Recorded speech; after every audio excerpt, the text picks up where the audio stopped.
Now that story of the lost son, or the prodigal son, or the shrewd son, is in chapter 15 of Luke, and it ends with a banquet, and Right. and there's a story of the other son.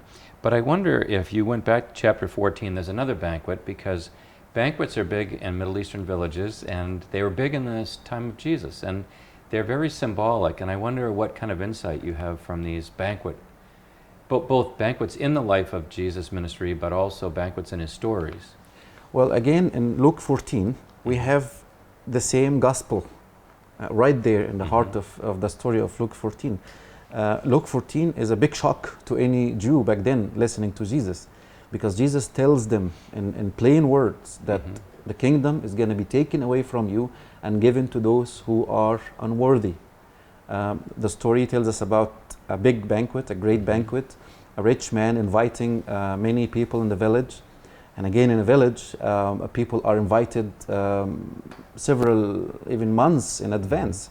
And the great man or the king or the host is sending a servant to remind. This is not an invitation. This is just a gentle reminder that tonight is the meal.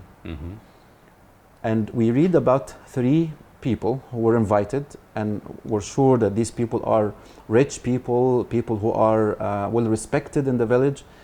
They are invited, or now they are reminded to come to the banquet at night.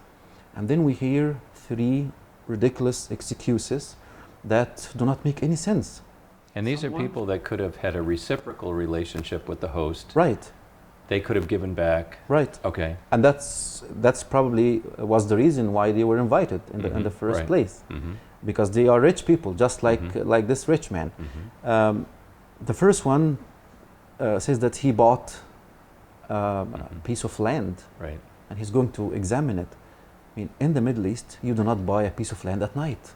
And you don't There is no buy way. it without examining it either, right? Well, you can examine it. Of course, you have Right. to check the ownership history and the land, whether it has water.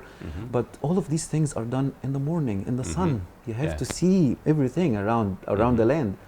And then negotiations after negotiations and bargaining. It takes forever to finish such a deal.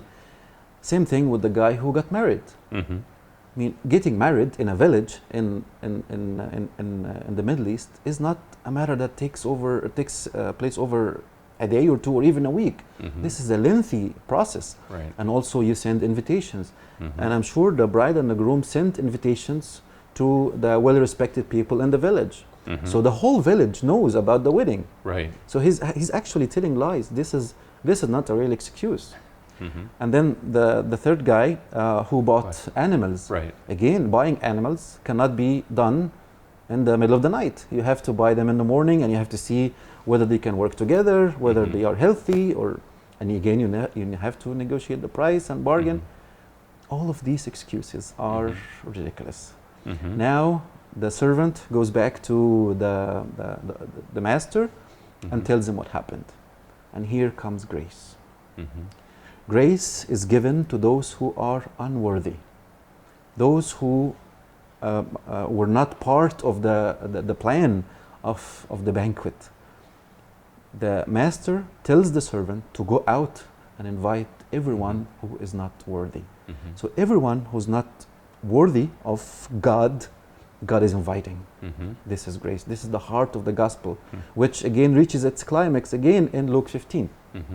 So as the son is not worthy, as those who were invited were not worthy, God is welcoming the unworthy.